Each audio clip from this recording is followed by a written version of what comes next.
Frontier down by the Lagan River, which is one of 3 rivers that stretch the length of Belfast. We have the Blackstaff River, the River Farset, and the River Lagan. The River Lagan is the largest of the 3.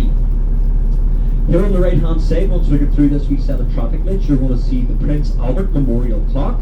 It was commissioned by Queen Victoria in 1865 and was completed in 1869 and designed by a man of the name W.J. Barr. So if you take a look off to your right hand side just now, you will see that the clock leans. It leans 1 metre to the right and 1 metre backwards. And that's because it's built on top of marshy, reclaimed land. Now, because of the land it's built on top of, in the early 2000s we did have to undergo a significant restoration of the clock at the cost of £2 million. And you would think, after restoring the clock, they would, 1, make it straight and let all 4 of the clock faces tell the right time. Well, they didn't fix either of those things. You'd think for £2 million you'd be able to do at least that. Now, because of the clock's placement down here by the waterfront, it was also said to have been frequented by ladies of the night who were down scouting for the visiting sailors. Now, here to the right hand side of us, we've got the Customs House Square Unit, which was a trading centre during the Victorian times. And if you look at the lower level windows, you will see metal bars surrounding the outside. That's because it also doubled up as a jail. The sailors, of course, notoriously got too drunk and often started a bar fight. And that's where they would have spent the night, sobering up. Now, if you take a look off to the left-hand side, you're going to see a large blue ceramic fish known as the Salmon of Knowledge. It was designed by John Kindness in the year 1999, and it was built to commemorate, 1, the return of the salmon to the River Lagan, just to our left there. And another reason why it was built, it gets its name from Irish mythology, and it was a bit of a nod to that story. They say that if you kiss that fish, that you would gain all the knowledge of the world. Although I think if you kiss that fish, it shows you how knowledgeable you really are. I must also mention I have made out with that kiss many a nights, having a drink in Belfast City Centre, and I'm none the wiser. So I don't think it really works, but worthwhile trying anyway. Now, if you take a look to the left, you see those 4 pillars there with the solar panels on top of it. That's the Lagan Weir. That's what keeps the Lagan nice and clean, which has been able to accommodate the return of the salmon. As well as that, it also keeps the Lagan at an artificial high tide, which allows the ships to come in from all over the world, especially mainland Europe. So folks, we're crossed now from County Antrim over into County Down. And a wee fun fact about this plot of land that we're driving on just now, it's 100% artificial, completely man-made land. It was made out of excavated soil and clay in the early 1840s, and that excavation took place to open up more shipping channels. Of course, as our ports continued to grow, we needed more shipping channels to be able to accommodate the large ships carrying goods. There's also within this plot of land that 2 very well-known men by the name of Edward Harland and Gustav Wilhelm Wolff decided to open their shipyard in 1844, which of course famously went on to build Titanic, and we're going to get a good look at that shipyard in a few minutes' time. Now take a wee look off to the left hand side, folks. This large red brick building you can see here, this is the SSE Arena and the Odyssey Complex, home to our very own ice hockey team, notably named the Belfast Giants. Well, one of the names that we considered before the Belfast Giants was the Belfast Bombers. Given our recent history, I think you can see why that name didn't stick. It's also home to Northern Ireland's largest indoor concert hall, or venue I should say, seating 11,500 people. It's housed the likes of Dolly Parton, Billy Nelson and Elton John, and any other really famous band or artist that you can think of. Whenever they come to perform in Belfast, that's where you would expect to see the play. So we're now coming into the main part of the Titanic corridor here, folks. Here on the right hand side, this beautiful big glass building, this is the Peroni building, which stands for the Public Records Office of Northern Ireland. And they have records in that establishment dating all the way back to the 1100s. Now folks, at the turn of the 19th century, this part of Belfast that we're in just now would have seen a lot of people flocking to it, hundreds if not thousands of people coming down to work on their respective industries. At the turn of the 19th century, Belfast was the leading manufacturer of linen, tobacco, steel, rope and ships. Now speaking of ships, take a wee look to your left hand side just now and you're going to see the last surviving White Star Line vessel in existence, the SS Nomadic. It was used as a tender ship in Cherbourg, France. For the first and second class passengers, that ship would have taken from the dock out to Titanic. It was also used during both World Wars as a tender ship for the Allies and was briefly used as a luxury floating restaurant in Paris, France. It thankfully made its way back to Belfast to live out the rest of the days. And if you have a ticket for the Titanic visitor experience, your ticket's also going to include a tour of the Nomadic as well. Well, off to the left there, folks, you can actually see the Titanic visitor experience and those silver pillars that are in the shape of a ship. Well, that's the actual height of Titanic, almost to the actual inch. So that will give you an idea of how tall the ship would have been. Also, from a bird's eye view, it somewhat resembles a star, which of course is a nod to the White Star Line company, which made Titanic. Now here on the left-hand side of us as well, folks, this beautiful big red brick building, this was the drawing offices of the White Star Line company.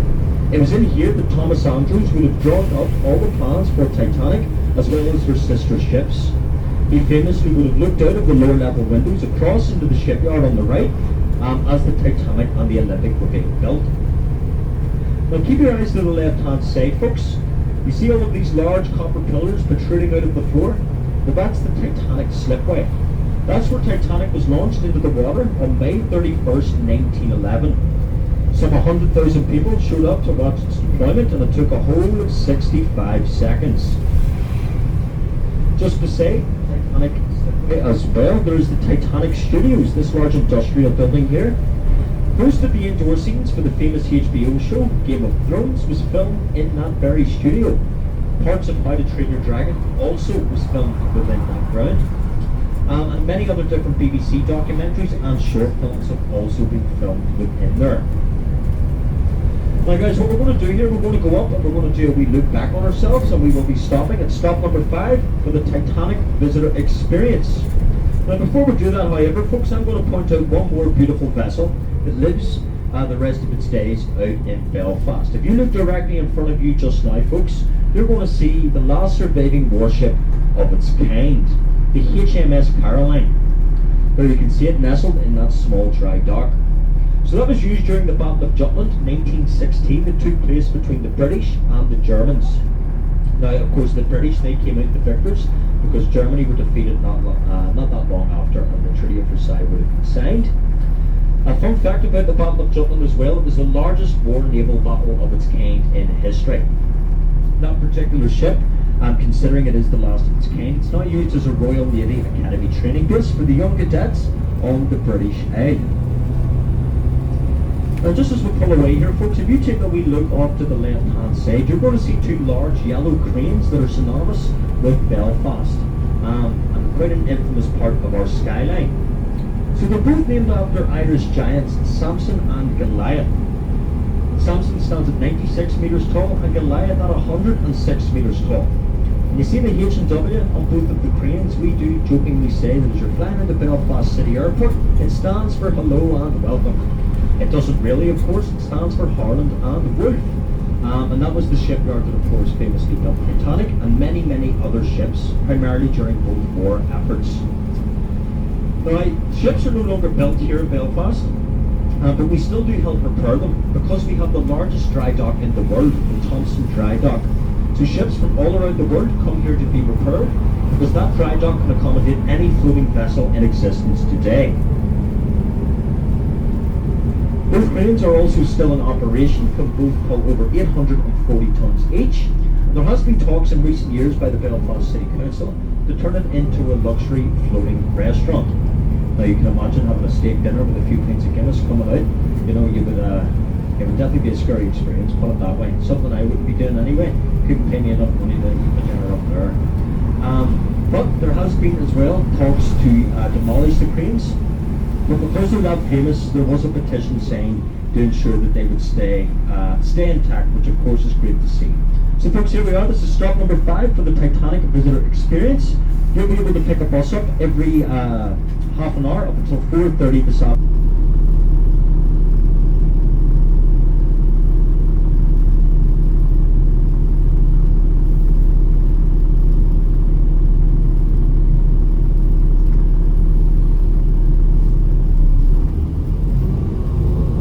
Okay folks, so this is us now back in the city centre. In a few minutes time we will be stopping back at stop number 1.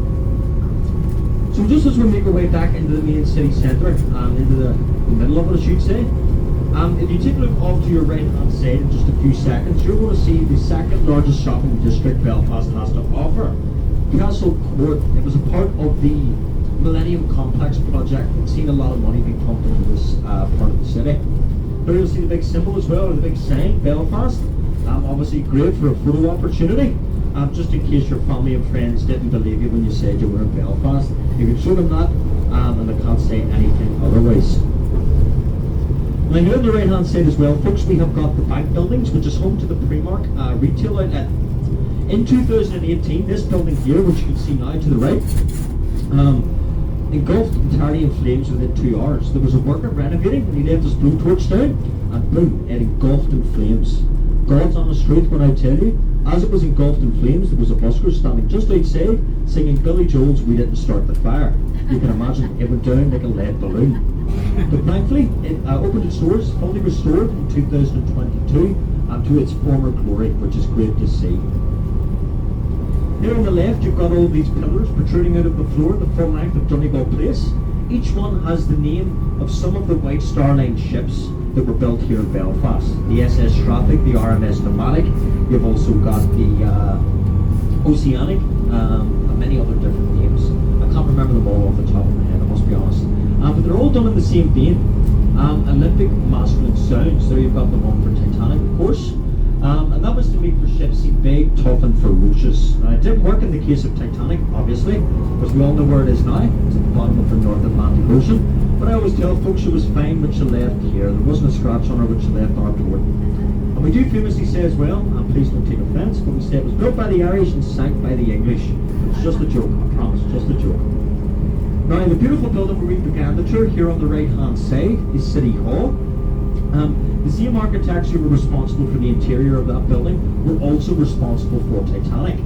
The wood panelling and the red velvet carpets that you'll see is indicative of what you would have seen on board the ship itself.